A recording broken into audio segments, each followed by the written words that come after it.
Ya. Hola, buenas tardes. Ya, entonces vamos a continuar con lo que es rompimiento celular, métodos mecánicos, pero vamos a recordar justamente esto. ¿Se acuerdan que estábamos viendo métodos mecánicos a gran escala? Y en particular habíamos visto ya lo que eran los homogenizadores a alta presión, que era como un pistón, ¿verdad? Donde las células se obligaban a pasar por un espacio muy pequeño y se generaba ahí por varios efectos su ruptura.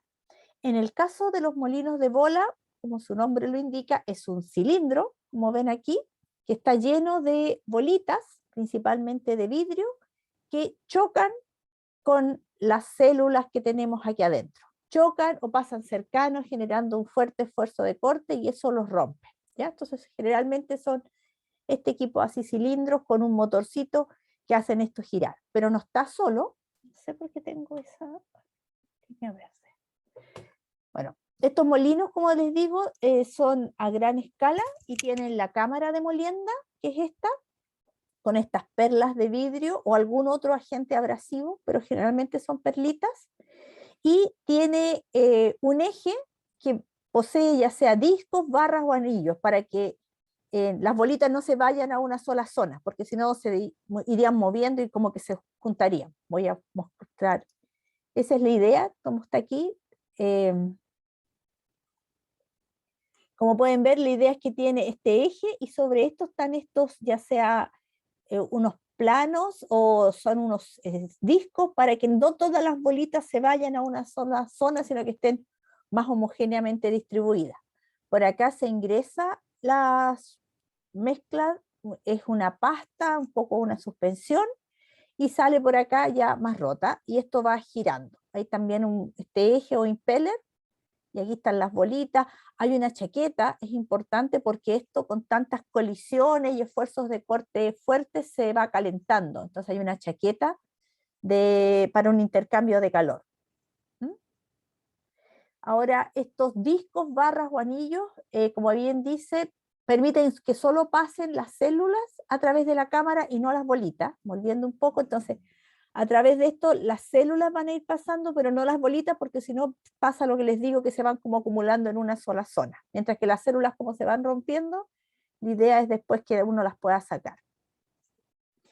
Hay dimensiones más o menos estándar de estos molinos de perlas que tienen una razón, longitud, diámetro de 1 a 2,5 o de 1 a 3,5. Tenemos una pregunta. ¿Se ven cortadas las diapositivas, me dicen? Se ven como muy cerca y cortadas. Sí, como que no se ve la parte de abajo. Ah, ya sé. Sí, porque tiene un... A ver, déjenme ver qué pasó. Sí, me parece un cuadradito raro que no me había aparecido antes. Ay, no me puedo salir. Momento. Sí, mal, mal, mal. Ahí. Ay, hay algo raro aquí puesto en la transparencia. ¿Qué será? Ya voy a salirme mejor. De nuevo. Sí, le ponía un marco raro. Ah, parece que la cerré. A ver, voy a abrir esta otra y voy a volver a abrirla.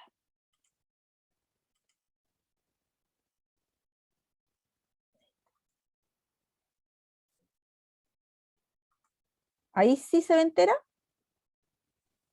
Creo que sí. Debería haber. Ah, sí, Ahora sí. Sí, ahí sí. sí, tenía una cosa extraña que yo veía. Bueno, a ver, vamos a retomar. Esa era la, o sea, seguramente esta parte de aquí no la vieron. Bueno, pero ahí está la cámara, como les decía, y aquí tenemos los ejemplos de molinos. Y después, ahí se veía, no se veía entonces entero el molino, pero como les decía, este es la cámara, aquí está lleno de las bolitas, estos son las barras o discos, y como les decía, tiene esto una camisa. Aquí se ve un poco la camisa esta para el enfriamiento. Ahí estaba hablando de las dimensiones, que tenía esta razón normalmente de longitud, diámetro, o sea, son como más cortitas, un poco como se ve en la figura previa, así, bueno, a veces como más larguita, pero son de esas dimensiones, y hay, para nivel de laboratorio, hay algunos molinos pequeñitos, de hasta 50 ml, pero industriales de 250 litros para flujos del orden de 2000 litros por hora. ¿Qué es lo que hace que se rompan las células? Bueno, hay un transporte de energía cinética desde el agitador a las bolitas, porque el agitador es el que gira y hace mover las bolitas. Al moverse las bolitas se forman diferentes perfiles de velocidad en el interior, y ahí se generan fuertes esfuerzos de corte y aumento de frecuencia y fuerza con que las bolitas colisionan con las células, y eso hace que se rompa. O la rompe el choque o el esfuerzo de corte que pasa, la bolita que pasa muy cerca de la célula. Tal como vimos en los homogeneizadores de alta presión, hay varios parámetros que hacen operacionales y de las características de la suspensión que afectan el proceso. Por ejemplo, la velocidad de agitación de este agitador. Obviamente que uno dice, mientras más rápido gire, obviamente va a ser mejor, cree uno, pero hay algunos elementos que hay que considerar y que el otro día preguntaban. El diseño de ese agitador, la velocidad que se alimenta la suspensión, el tamaño de las bolitas, cuántas bolitas cargo, el porcentaje de la carga de bolitas, la concentración de células, la temperatura y el tiempo de residencia. Vamos a ir viendo cada uno de estos parámetros que van a afectar de alguna forma el diseño, ¿ya?, de estos equipos. Primero, la velocidad de agitación del agitador, porque esto va uno moviéndolo, ¿verdad? Ahí uno dice, esta es como una velocidad promedio a que se agita, que va a depender del diámetro promedio de los anillos, si tiene anillos, pi n, n donde es la velocidad con que se gira, bueno, y se divide por 6000 para tener una cierta, faltan las unidades. Entonces, obviamente, a medida que aumenta la velocidad, va a aumentar el esfuerzo de corte y la frecuencia de colisiones, lo que sería bueno. Pero aumenta también la temperatura, lo que implica que esto uno tiene que mantener una cierta temperatura, entonces implica mayor intercambio de calor, que es un costo, y aumenta la erosión de las bolitas. El otro día me preguntaban si esto podía contaminar, ¿verdad? Claro, efectivamente, aquí como las bolitas se van rompiendo, porque si se chocan mucho, se va generando un polvillo que claro que afecta, y después aparece en el resto del proceso y es complejo. Entonces sí, tiene ese efecto, o sea, tenemos un efecto positivo por el aumento de del esfuerzo de corte y la frecuencia de colisiones, pero negativo por la temperatura y la erosión de las bolitas. Entonces tampoco es darle a cualquier velocidad. Aquí tenemos, por ejemplo, algunos diferentes tipos de agitadores y a diferentes velocidades, y se fijan, siempre hay una velocidad como sobre la cual no hay un aumento muy significativo en la proteína liberada o en la enzima liberada, depende de lo que esté midiendo. Entonces, uno siempre como que se fija desde dónde no hay cambio significativo y hasta esa velocidad opero. En esta, por ejemplo, claro, hay un aumento. Aquí, si uno se fija sobre 1500 RPM, son esas, no hay aumento significativo. Entonces uno dijera, ¿cuál sería el óptimo para esta curva? 1500, para esta otra, claro, uno podría buscar aquí un punto intermedio. Pero si se fijan más acá, no hay un aumento muy significativo. Lo otro es cómo están diseñados los agitadores, porque como decía, son de varas o discos. Pueden haber discos concéntricos, ya que para que uno se asegure que, les decía, no pasan las bolitas de un lugar a otro, o discos excéntricos que tienen como esta distribución. Igual hay un aseguramiento que no pasen todas las bolitas, pasan algunas pero no todas. Entonces ahí uno, aquí directamente el diámetro que uno utilizó, por ejemplo, en la velocidad, es directamente el diámetro de estos anillos, pero cuando son excéntricos tiene que usar esta expresión. Justo aquí no se ve bien qué es de E y D, pero uno es el diámetro y el otro es el desfase. Así que voy a cambiarlo para que se vea bien esos parámetros. Y aquí tenemos, por ejemplo, diferentes tipos de estos discos. Tenemos el de poste, que es como una solo, o estos discos tanto concéntricos como excéntricos. Entonces, fijan aquí, tengo mayor ruptura, se ve igual como lo veíamos en la otra ecuación. ¿Se acuerdan que lo hacemos de esta forma para que las rectas las líneas se vean rectas y no estas otras curvas? Pero aquí el de poste tiene mejores niveles de ruptura, o sea, rompe más en menos tiempo. Eso es importante. Ahora es importante que aquí uno trabaja con tiempos de residencia. Vamos a ver la ecuación de diseño, habla aquí de tiempos de residencia, y porque no, un detalle que no dije, claro, aquí uno lo mantiene un tiempo, no hay una recirculación, ya como era en el caso de los homogenizadores. Por eso aquí uno de los parámetros es tiempo, no número de pasadas. Otro punto importante es la velocidad de alimentación con que yo alimento las células que quiero romper. Esta suspensión o pasta va uno dice, bueno, ¿cómo es la potencia que uno consume? Uno consume por un lado potencia por agitar, claro, porque uno está moviendo esto, y otro por alimentar. Uno también tiene una bomba que alimenta. Pero aquí siempre la potencia por agitar es mucho mayor que por la alimentar, entonces se recomienda que uno trabaje al mayor flujo posible. Lo que os dé la bomba, porque lo que voy a consumir por esa potencia, por ese hecho, no va a ser tan alto comparado con la potencia que uno usa por agitar. Otro aspecto relevante es el tamaño de las bolitas. ¿Ya? Aquí hay unas normas heurísticas, por decirlo así, no hay un porqué, sino que se usa así, funciona así, no hay muchos estudios que digan otra cosa, sino que, por ejemplo, para escala de laboratorio, uno usa bolitas de diámetro entre 0.2 y 1,5. Y si es industrial, bolitas un poco más grandes, 0.4 o 1,5. Claramente aquí porque va a haber más erosión. Si uno usa levadura, o sea, depende también del tipo de células, las levaduras como son más grandes, uno usa bolitas más grandes con diámetro mayor de 0.5 milímetros, y si son bacterias como son más pequeñitas, para asegurarse, usa bolitas de diámetro menor de 0.5 milímetros. También es importante dónde está localizado el producto, ¿verdad? Habíamos dicho que ese también es un punto relevante. Si está en el espacio periplasmático, o sea, solo va a bastar romper esa primera membrana, más fácil el proceso, por decirlo de alguna forma, uno usa bolitas de mayor tamaño, o sea, de 0.5 hacia arriba. Si está más adentro, está en la zona protoplasmática, es más difícil, hay que llegar más adentro, entonces bolitas más pequeñas, de tal manera que puedan tener mayor porcentaje de bolitas y para que haya más choques. Esa es un poco la idea, pero es un conocimiento más que nada heurístico. Hay ahí una razón de eficiencia, que es volumen de bolitas, volumen de molinos sobre volúmenes de bolitas. Entonces, cuando hay mayor número de bolitas, aumenta la posibilidad de colisión y aumenta la eficiencia. Por eso la idea siempre es mantener esa razón.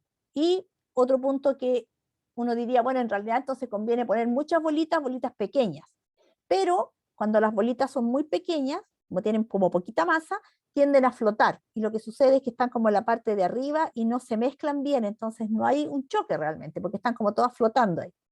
Entonces, aquí solamente se puede hacer un diseño experimental, como bien dice, para definir cuál es el mejor diámetro de bolitas. No hay como una receta, no tiene que hacer alguna experiencia para probar qué tamaño, si no muy chicas o muy grandes.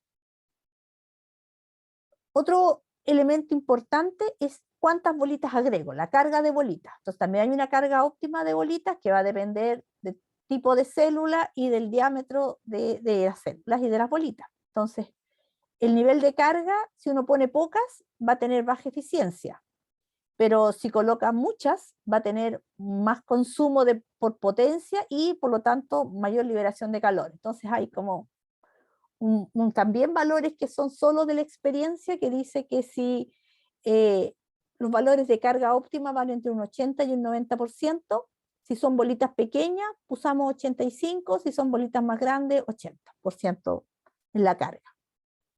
¿Ya? Ahí tenemos valor.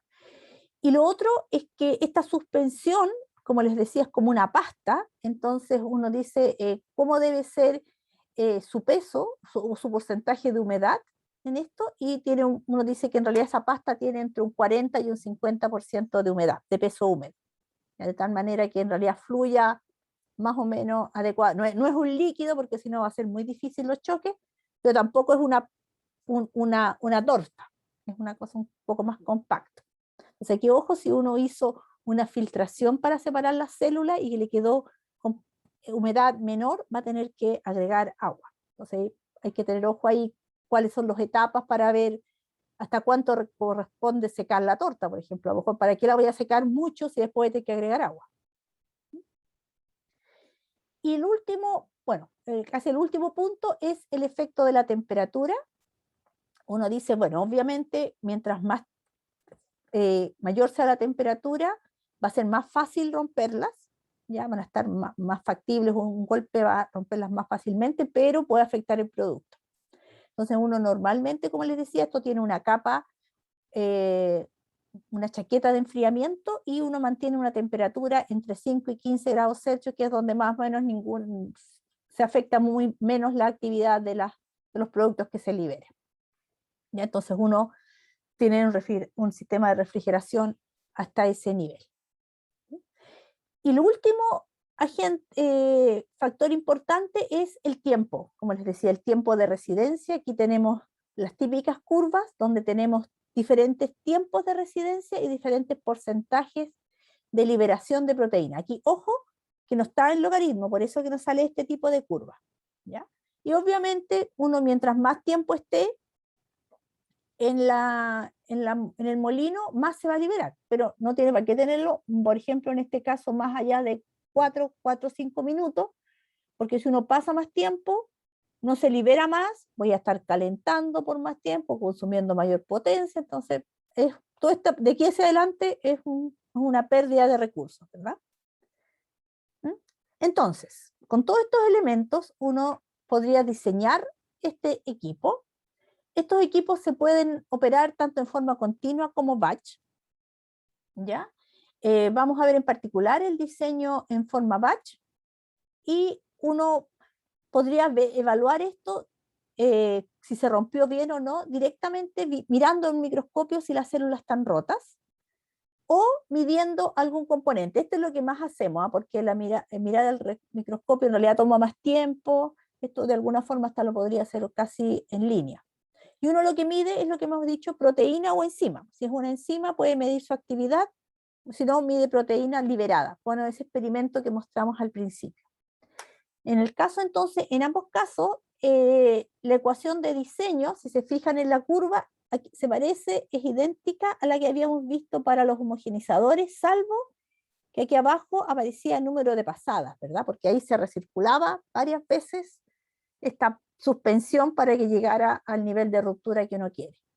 Entonces, si uno lo mira, esto también es una cinética de rompimiento. La cinética de rompimiento en este caso es un primer orden, pero respecto al tiempo. Entonces aquí vamos a hablar de, acuérdense que esto uno siempre se omite los volúmenes, pero existen, hay que tener ojo con eso. Entonces aquí vamos a tener el volumen del molino por la variación de la proteína liberada en el tiempo, va a ser igual a una constante de ruptura, una constante cinética de rompimiento respecto a al producto que va quedando sin romper, ¿verdad? Que sería el máximo menos el que se ha liberado en ese momento.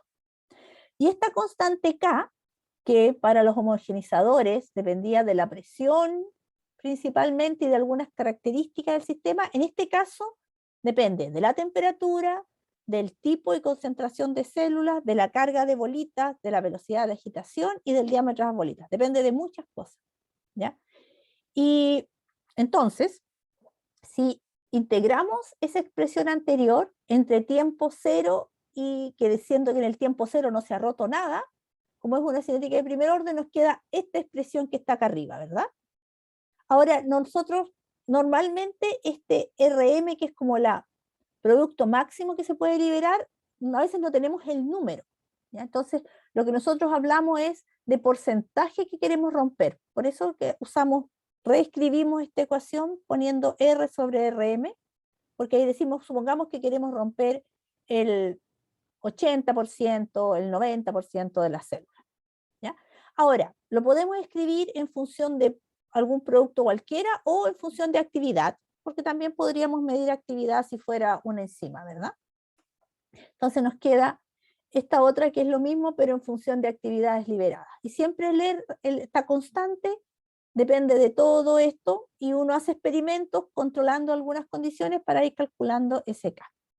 Pero en esencia es igual como lo que hicimos para los homogeneizadores de alta presión. Entonces tenemos dos ejemplos que quiero que me ayuden a resolverlo. En el primero decimos que tenemos en un estudio de liberación de proteínas intracelulares en función de la velocidad de agitación, empleando un molino de bolas donde se tienen bolas entre 0,55 y 0,85 milímetros, ¿ya? O sea, es un pack de bolitas de diferente tamaño. Se utiliza una suspensión de una concentración de 50% peso volumen, un flujo de alimentación igual a 50 litros por hora y una carga de alimentación de bolitas de 85%. Entonces aquí tenemos diferentes velocidades de agitación a la que se giró esto y diferentes cantidades. Aquí tenemos cantidad de proteína liberada. Aquí la persona llegó y pudo medir, tomó una muestra y midió que en esta cuando giraba a 1200 RPM se liberaban 15,88 miligramos por ml de proteína y así sucesivamente. Entonces la idea es ver cuál es la mejor velocidad de agitación, la velocidad de agitación óptima en este sistema. ¿Cómo lo haríamos? Acepto sugerencias. ¿Qué harían ustedes para poder definir eso? ¿Es óptimo con respecto al uso de energía? ¿O qué es considerado como óptimo? Buena pregunta. Óptimo, pensémoslo sobre proteína liberada, porque no tenemos un dato podríamos haber tenido el dato de energía, sí. Sobre proteína liberada. Entonces, bueno, es que ahí podríamos poner como el máximo, ¿no? Si queremos más proteína, O máximo. sea, trabajamos al máximo. A O las sea, depende, 22. es que depende de qué. Supongamos que lo que yo Así quiero como, es, ya, sí, en realidad sí, liberar el máximo de proteína, pero obviamente viendo que no haya mal uso de los recursos energéticos, sí. Está bien, tienes que pensar también en el recurso energético. Mientras la velocidad, yo gire a mayor velocidad, consumo más. Pero ¿cómo querían? Por una opción decía, ok, a lo mejor me conviene trabajar al máximo de las RPM, las 2250, porque libero el 23 miligramos por ml de proteína. Pero, ¿qué tal si lo vemos gráficamente? Aquí tenemos los datos, y aquí yo grafiqué velocidades versus proteína liberada. Y si uno lo grafica, se ve esta curva. Entonces, ¿ustedes cuál sería la velocidad de agitación óptima para este sistema? 1500, porque 1500. ahí ya deja de crecer. Claro, ahí esta curva es engañosa porque como hice un ajuste, o sea, le pedí que graficara a Excel, me hizo una curvita rara ahí, pero eso no es así. Sí, estoy de acuerdo, porque sí, en realidad uno dice, ya, si yo hago más de 1500, claro, hago 1750, obtengo un pelito más de proteína, que en realidad inclusive puede estar hasta dentro de un error de la medición. Eso hay que tener ojo, aquí esta persona le faltó tener proteína liberada más o menos un error, porque la metodología de medir proteína tiene error. Entonces, inclusive podrían haber barritas de error aquí.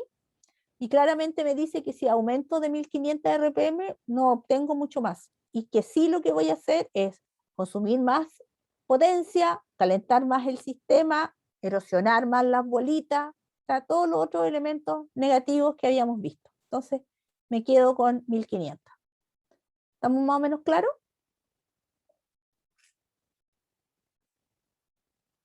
Sí.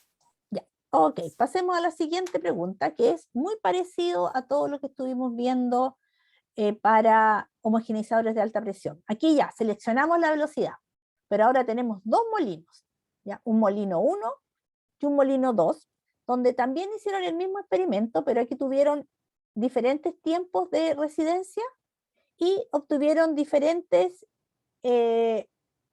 niveles de liberación de proteína, pero le aplicaron un logaritmo natural, y calcularon todo esto, ¿ya? Hicieron ese cálculo y tienen estas tablas. Entonces, lo primero que nos piden es estimar las constantes de desintegración de cada tipo de agitador, o sea, el K, y después calcular el tiempo que se requiere para liberar el 80% en cada agitador. ¿Ya? Entonces, tenemos los datos, nos acordamos de la ecuación, y lo que queremos es calcular ese K. ¿Qué tenemos que hacer? Graficar. Y la Graficar. pendiente sería el K, ¿no? Exactamente. Sí. Exactamente. Aquí tenemos, entonces aquí ya para que vean, estos son datos más reales, ¿eh? Se fijan, no son, tienen su ruido. Los graficamos, ¿ya? Nos sale el agitador 2 nos da esta ecuación, y el agitador 1 nos da esta otra, y justamente, claro, aquí la pendiente, por cómo está escrito, la pendiente es la constante. Entonces, calculamos las pendientes, las constantes de desintegración para cada agitador, y tenemos lo que nos pedían. Aquí engloba todos los elementos, o sea, aquí uno dice esto, deberían de saber a qué tipo de bolitas son, aquí esta constante implica para un determinado tipo de bolita, para un determinado tipo de célula, etcétera. Todo está dentro aquí, no se puede separar. Después me podrían estar diciendo algunas otras cosas que yo podría ir sacando cada uno de los efectos, pero está todo junto. ¿Okay? Tenemos entonces las constantes, y la pregunta siguiente es calcular el tiempo requerido para obtener un 80% de rompimiento para cada agitador. Entonces, aquí, si bien teníamos esta ecuación, no sabemos cuánto vale el RM máximo, ¿ya? Porque como están dados los datos, en realidad no lo conocemos. Y como nos hablan de romper el 80%, nos conviene entonces reescribir la ecuación de esta forma, ¿verdad? Porque ahí podríamos poner directamente el 80%. Entonces ponemos eso para cada una. Para el agitador 1 tenemos el valor de la constante y podemos despejar el tiempo, y para el agitador 2 también tenemos la constante y podemos despejar el tiempo. Entonces, ya un poco lo teníamos intuido, ¿verdad? Por las gráficas, sabíamos que el agitador 2 era como más rápido, por decirlo de alguna forma. Entonces sabíamos que tenía que darnos menos tiempo, y efectivamente el agitador 2 solo nos toma 32 minutos, mientras que el agitador 1, 46 minutos. ¿Ya? Entonces ahí uno podría después decir, bueno, ¿y cuál te conviene más? Uno podría decir, cuál es, ahí la pregunta del compañero es súper válida, deberíamos tener una ecuación de consumo de potencia para cada uno. Podría ser que, claro, 32 minutos es menos, pero usa una potencia mucho mayor. ¿Y cómo se ve eso? Se ve por dos partes. Por una, por un factor de escalamiento que hay, porque hay aquí una transferencia de calor, como bien decimos. No teníamos nosotros en este ejemplo las dimensiones, pero en este caso, para escalar, el problema siempre es que hay que remover energía, y la única forma de removerla en estos casos es por esta chaqueta externa que tienen. No se pueden poner intercambiadores dentro, porque o sea, no puedo poner un serpentín como en los reactores, porque aquí hay bolitas y terminaría rompiéndolo. Entonces solo se puede remover la energía que se entrega por los agitadores a través de las paredes. Entonces aparece esta razón R, que es área de transferencia, que es el manto por volumen del molino, que es, bueno, el volumen de este cilindro. Entonces, si uno pone estas dos áreas y volumen, te queda que este R es 4 partido por T, donde T es el diámetro del molino. Entonces, hay que tener ahí que esta razón va a ir disminuyendo a medida que aumenta el diámetro del molino. Entonces, ahí uno tiene que ir buscando cuáles son las mejores dimensiones de estos equipos. Nos puede determinar. Y también determina la potencia. La potencia siempre va a estar dada por una cierta constante, la densidad de la suspensión, la velocidad a la que rota al cubo, y el diámetro de los agitadores a la quinta. ¿Se acuerdan? Suena un poco parecido, igual que a los sistemas de cuando trabajábamos con diseño del número de potencia de los reactores. La misma idea. Entonces, claro, nosotros aquí decidimos que hay uno que toma menos tiempo, pero puede que esté girando más rápido, por lo tanto, la potencia que consume es mayor, pero tendrían que darnos cuánto es esa constante. Entonces, ahí nosotros tendremos que tener esos datos. Normalmente los equipos de catálogo te los dicen. Y como aquí bien dice, si se aumenta el diámetro del impeller, se aumenta la energía o potencia entregada, y si el diámetro del molino se duplica, la transferencia se reduce y no se puede disipar toda la energía. Entonces hay que buscar un punto intermedio entre cuánta transferencia puedo lograr y cuánta potencia tengo que entregar. Esa es una cosa un poco más compleja que hay que ir tratando de buscar esos valores, ¿okay? Para cada sistema en particular. Y eso era lo que queríamos ver con lo que es ruptura. Habíamos visto todo lo que eran las características de la membrana celular, que hay rompimiento no mecánico y mecánico. En el caso del no mecánico, que están estos agentes químicos y biológicos, y que en los mecánicos generalmente hay efectos de presión, fuerte esfuerzo de corte, colisiones, pero está el problema de la temperatura. Estos siempre se nos tienden a calentar, entonces eso tenemos que ir un poco controlando. ¿Ok? No sé si hay consultas sobre esto.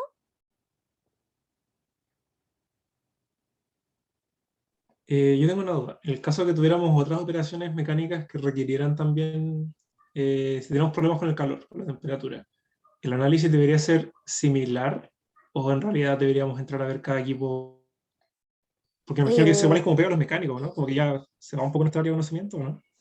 Pero no, siempre tenemos que tener una estimación de cuál equipo podría ser, cuál tipo de equipos debería ser más adecuado, sobre todo para sistemas biológicos. En el caso, cuando uno habla con mecánicos, de repente este concepto de la temperatura no lo encuentran mucho, o sea, buscan un equipo un intercambiador y cosas así, pero de repente uno tiene que darle muy bien las especificaciones de que esto no puede pasar de cierta temperatura. Entonces eso tienes que dárselo. Y pasa, mira, principalmente con equipos como los que hemos visto, centrífugas, le pasa mucho todo lo que es equipos de ruptura, los homogenizadores y los molinos. Esos siempre tienen problemáticas de que hay mucho calentamiento. Entonces en esos tres equipos principales tienes que tener harto cuidado. Hay otros equipamientos que vamos a ver más adelante, que es como cromatografía, pero no es que se caliente, sino que ahí como a veces está expuesto a temperatura ambiente y hay productos que no soportan mucho esa temperatura, no sé, por ejemplo, pensando que aquí a veces llegamos a 30 grados en algún laboratorio, eso a veces también hay que tener sistemas de refrigeración para las columnas cromatográficas y cosas así. Siempre hay que tener presente eso y siempre hay que pensar en colocar alguna forma de mantener temperaturas dentro de los rangos. Ya dijimos esta le dijimos tendría que estar entre, se me va el dato siempre, entre 5 y 15 grados. Hay otras operaciones que también uno tiene que mantener temperatura, pero no porque se calienten, sino porque la operación funciona a baja temperatura, por ejemplo, lo que es precipitación, que vamos a ver en la próxima clase. Cuando uno trabaja con el clásico sulfato de amonio, tiene que tenerlo a una cierta temperatura, porque si no, eso se hace en frío. Si no lo hace en frío, no va a haber precipitación. Entonces ahí uno tiene, como ingeniero de proceso, en este caso procesos biotecnológicos, tienes que poner bien el límite de temperatura. Y, profe, en ese caso, para dicha como estimación a lo menos de cuánto calor debería requerir o qué temperatura podría salir como para tener consideración de eso, ¿basta el balance de energía típico que hacemos? Sí. ¿O sí, para esa estimación sí? Sí, para hacer eso, claro. Tú lo que vimos al principio de intercambiadores de calor, esos clásicos balances, esos te sirven. Tú siempre dices, esto no puede pasar de tanto, entonces tengo que ver cuánto calor debo remover por el C sub P del producto y todo eso. Ya, bacán, gracias. Ay, sí, antes que se me olvide, hay un grupo que me preguntó algo sobre microalgas y se me perdió la pregunta, así que si me la pueden volver a hacer, se los pido porque se me traspapeló. Me la mandaron el viernes, entonces se me pasó, se me perdió. Ya, miren, vamos a hacer un Pero pequeño... están los mails. Mándenme de nuevo el mail porque no lo encontré. Es que no debería Ya, ok, mirarlo. yo se lo reenvío. Por favor, porque me iba a contestar y no lo encontré. Vamos a hacer un paréntesis a las clases por si tienen consultas respecto al control.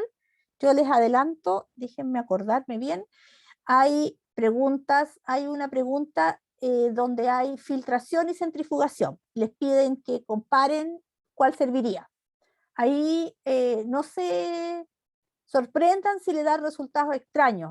Quizá en algunos de los casos pueden dar resultados como incoherentes, entonces, bueno, ustedes dicen, esto no funciona, debería usar lo otro. Eso es un tips ahí para que no se desesperen si les dan resultados raros, ¿ya? La otra pregunta, son 3 preguntas. Otra es justamente de, estoy pensando porque ayúdenme qué materia más entra, pues esas, filtración y centrifugación. Pérdida de energía. Sí, ahí es que estoy pensando, sí. La otra es de un sistema de balance de energía y un típico intercambio de calor. Y la otra, ¿Membrana? membrana, exactamente, justamente. Una operación de membrana, esa es una operación. Y quisimos poner, para que no fuera tan larga por la prueba, le pusimos una pregunta bonus que es de bombas. Entonces esta operación de membrana tiene asociada una bomba, pero esa es una pregunta bonus. O sea, si quieren la contestan, no entra en el tiempo, pero va a tener 0,5 décimas globales. O sea, si yo la tengo buena y me saqué un 6,3, voy a tener una nota final 6,8. ¿Ok? O sea, es absolutamente voluntaria para que tiene, obviamente, esa no está considerada en el tiempo que les dimos, pero pueden hacerla si quieren, porque igual van a tener más tiempo disponible, se les Esa entrega de un pregunta día para bonus, esa pregunta bonus es un todo o nada. No, tiene puntaje también. O sea, puedes tener entre 0,5 décimas, 0,1, 0 entre 0 y 0,5 décimas. Ya, o sea, puede haber partes malas, por decirlo así. Profe, ¿Sí?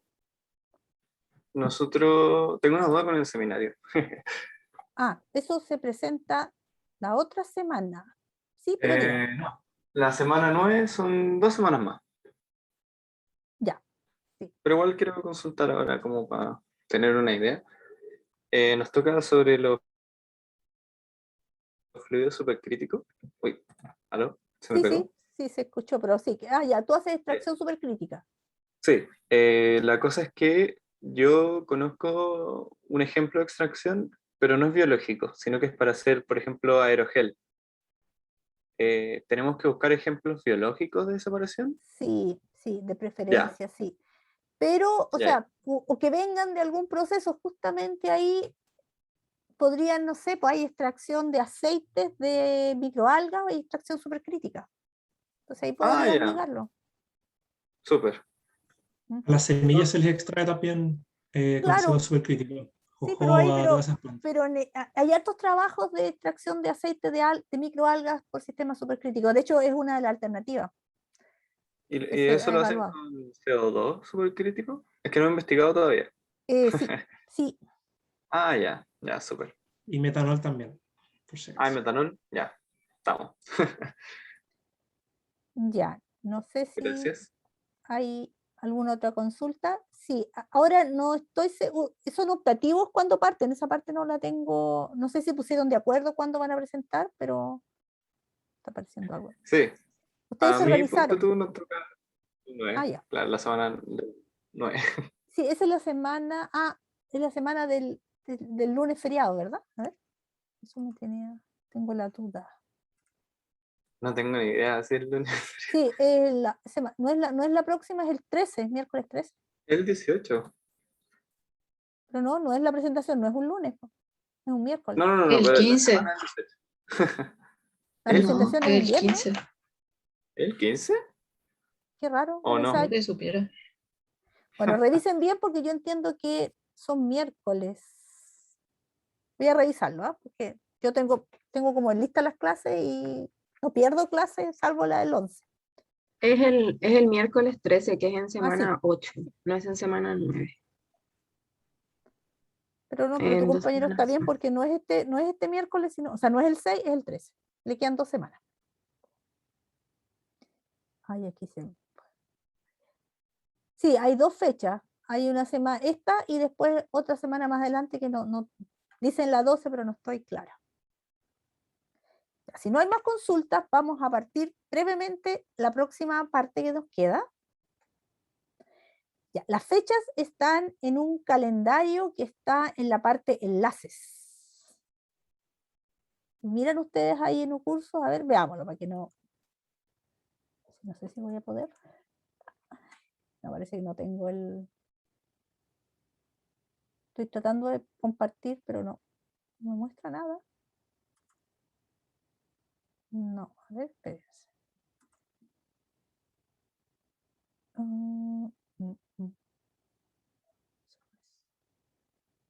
No tengo abierto. No, pero pueden mirarlo, como les digo, en cursos, en enlaces, ahí hay un calendario. Ahí salen las fechas. ¿Ya? Entonces, vamos a ver ahora.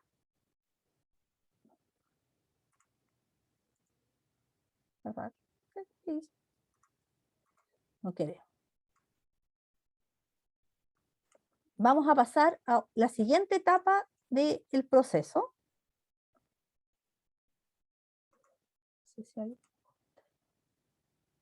Me dicen que también está en la PPT del auxiliar, pero ahí también está, si al final la puedo buscar.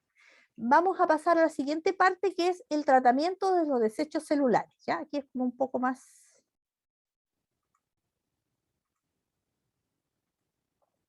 Porque, ¿qué pasa? Nosotros ya rompimos las células, llegamos a esta parte y aquí tenemos un montón de etapas, ¿ya?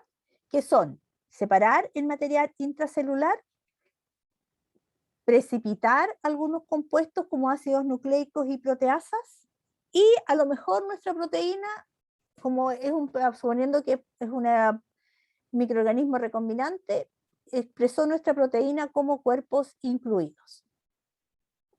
¿Ya? Entonces, esas son etapas, si bien parecen simples, son las más complejas de realizar porque hay solo conocimiento heurístico más o menos, no hay una regla ni un equipo.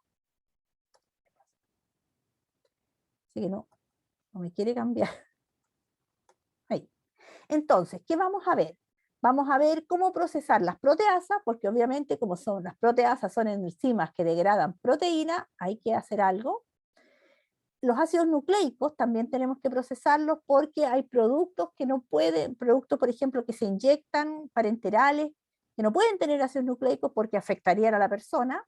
También quedan trozos de membrana, organelos y, como les decía, nuestra proteína puede que se exprese en forma de cuerpo incluido.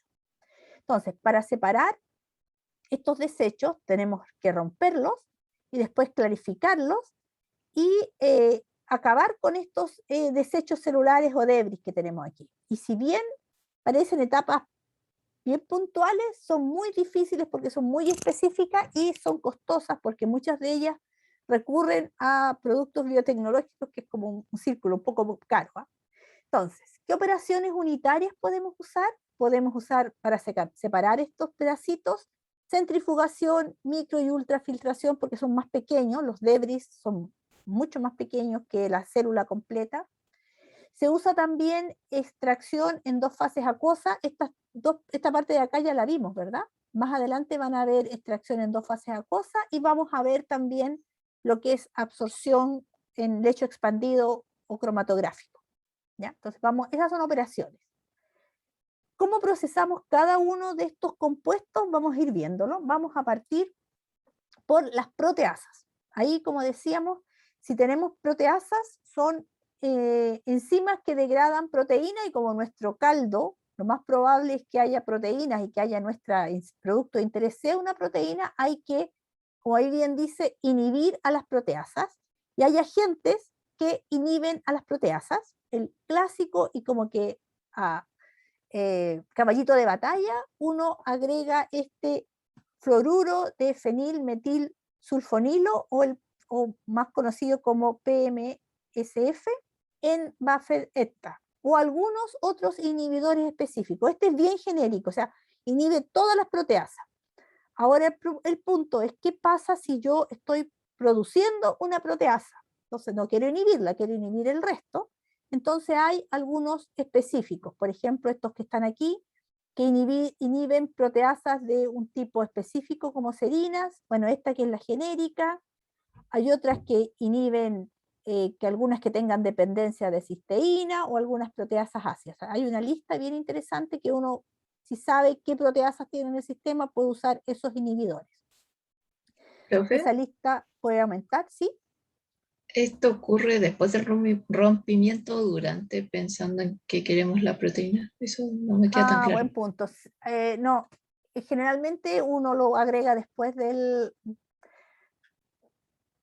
Puede agregarlo durante el rompimiento, pero es más seguro que lo agrega después, cuando tiene el caldo clarificado, ahí lo agregas.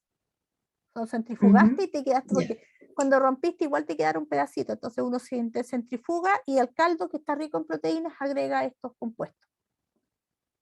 Entonces aquí hay, como les digo, una lista bien grande de compuestos que se venden como inhibidores de proteasa. Uno puede ir seleccionando dependiendo si sabe en qué método, en qué está, porque algunos son, como ahí vienen, en alcoholes.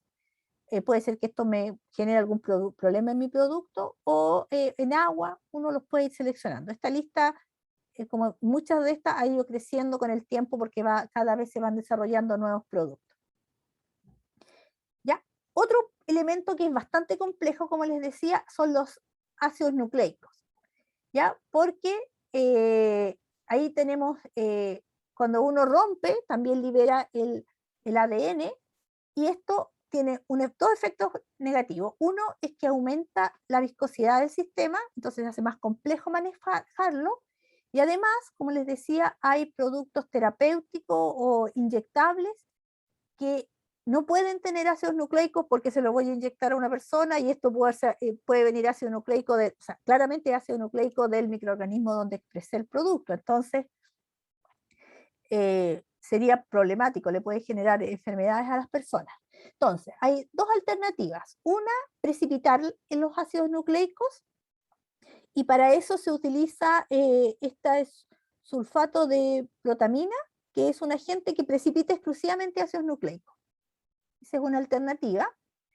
Y la otra es utilizar DNasas, que son enzimas que rompen el ADN, como dice ahí, y reducen la viscosidad. Y así, esto yo por lo menos ya no tengo el ácido nucleico completo, sino que tengo fracciones, y eso no me genera problema, ¿ya? Entonces ahí también los venden todo un kit para hacer eso. En los dos casos se venden los productos, pero claramente son, como le digo, un poco más caros. Para los otros compuestos, que son como trozos de membrana, ahí uno utiliza las típicas separaciones sólido-líquida que estuvimos conociendo, que son microfiltración, micro ya porque son más pequeñas, centrifugación o extracción líquido-líquido, que es una operación bien interesante que se usa bastante en conceptos biotecnológicos. Ahora, otra cosa interesante es que yo puedo querer extraer en particular algo de un organelo, y ahí puede ser, por ejemplo, algún producto muy interesante que está en una mitocondria, en un cloroplasto, o directamente en el núcleo. Entonces ahí hay métodos bien específicos, por eso no quise entrar en detallarlo. Hay un libro, Harry and Angle, que detalla justamente cómo extraer los productos de cada uno de estos organelos y más. Así que si ustedes tienen algún proyecto donde están sacando algo del cloroplasto o del núcleo, pueden revisar este libro, que me parece que inclusive ya está disponible, está en internet, pero igual está en la facultad.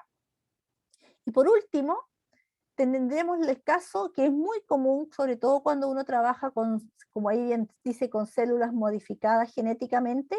Como estas células a uno la obliga a producir una proteína que no les es de interés, que no les sirve, bueno, genera la proteína en forma recombinante, pero la encapsula, formando estos cuerpos incluidos, que son densos, insolubles e inactivos. Y que eso es ventajoso, ¿ah? Porque al estar ahí en forma insoluble, no se degradan por proteasa. Entonces ahí el problema de las proteasas no lo tengo, porque no es solo proteína. Estos cuerpos insolubles tienen otros compuestos, son del orden más o menos el 50% proteína, inclusive mi proteína de interés, y no se ve afectado por las proteasas. Entonces, eso es positivo. Lo negativo es que no está activo, entonces hay que activarlo. Entonces ahí, como bien dice, estos cuerpos incluidos tienen de un 40 a un 50% de proteína, y son fáciles de separar del resto porque son grandes, ¿ah? Son cuerpos grandes que uno los puede separar por centrifugación y quedarse solo con el cuerpo incluido. Aquí está el protocolo de, bueno, obtener el inóculo, fermentarlo, recuperar las células, lavar la biomasa, romperlas. Después que uno rompe las células, separar los cuerpos incluidos, lavarlos y después purificarlos. ¿Y cómo se hace eso? Bueno, hay un protocolo, aquí tengo el cuerpo incluido, generalmente se sumerge en una solución con urea y otros compuestos que hacen que se rompa el cuerpo, o sea, se desarme el cuerpo incluido. Entonces aquí está bien la parte de solubilización o denaturación, porque se abre, y luego hay que hacer que se reenrolle, refolding, como dice aquí. Ahora hay que tener condiciones bastante diluidas para que se generen realmente cada una de las proteínas se reenrolle solita y no vuelva a formar un cuerpo agregado. Entonces estas condiciones aquí son, como le digo, de tiempos largos, en volúmenes largos. Hay algunos experimentos interesantes que se hacen con eso. Con eso se obtendría nuevamente la proteína ahora en condiciones activas. Ahora, algunas veces estos pasos son fáciles, otras veces no. Muchas veces uno logra expresar su cuerpo incluido, pero el refolding no es factible, es como 50 y 50, así que tiene algunas problemáticas.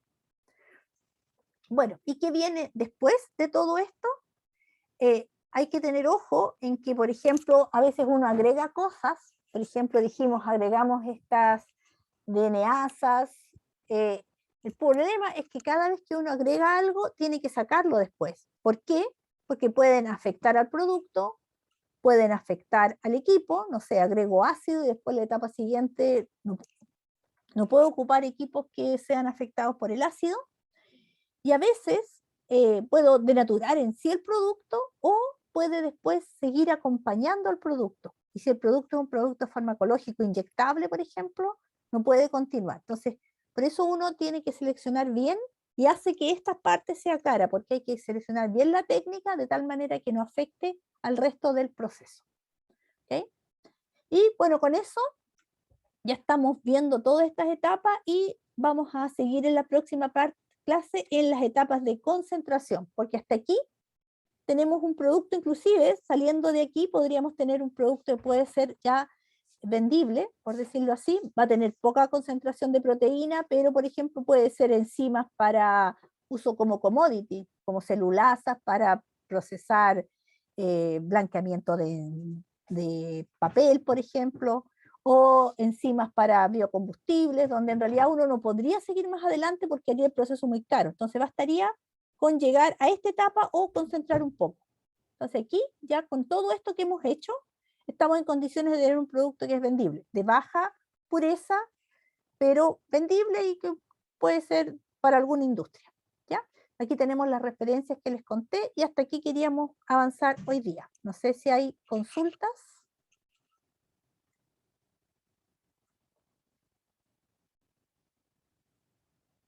No Francisca, realmente. Profe, yo tengo una duda, pero en verdad no es tan relacionada con la clase. En verdad más con nada con nuestro proyecto de taller, pero igual tiene que ver porque nuestro producto igual es un producto biotecnológico.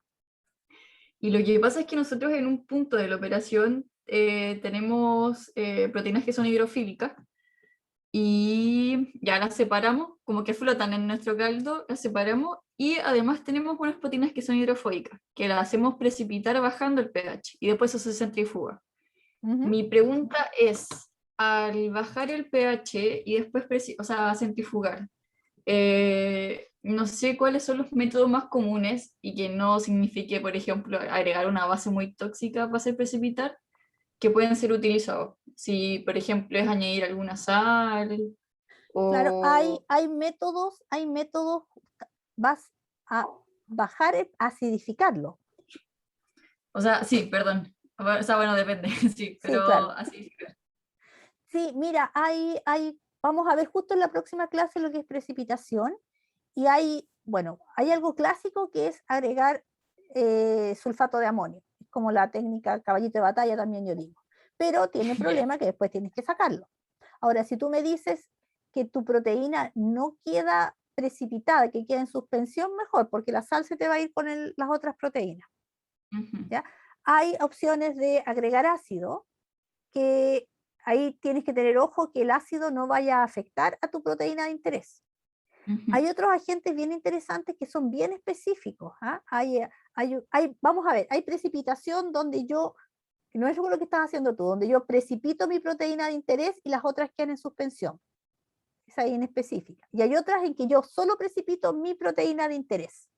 Porque, por ejemplo, tengo un ligando que interactúa con mi proteína.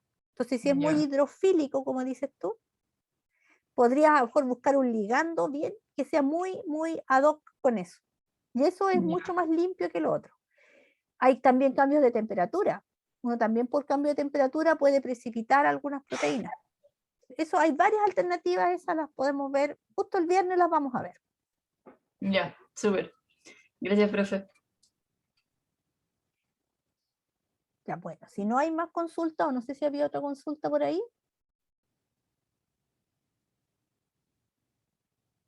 Ya, quedamos hasta aquí. ¿Cuál es tu grupo? Francisca pregunta. ¿Cuál es el mismo? Bueno, quedamos hasta aquí. Nos estamos viendo el miércoles entonces. Como les decía, revisen ahí, no se sorprendan si aparecen resultados muy irracionales, quizás probablemente puede que estén bien, entonces solo hay que comentar lo que está pasando.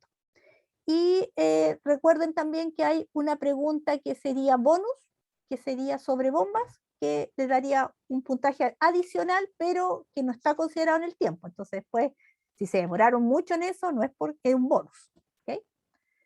Eso. Inclusive alguien se podría sacar un 7,5, lo podemos dejar para el otro control. ¿Ok? Ya pues chicos y chicas, que tengan una buena semana y nos estamos viendo. Chao, chao. Chao, profe, gracias. Chao, profe, gracias. Gracias. Chao.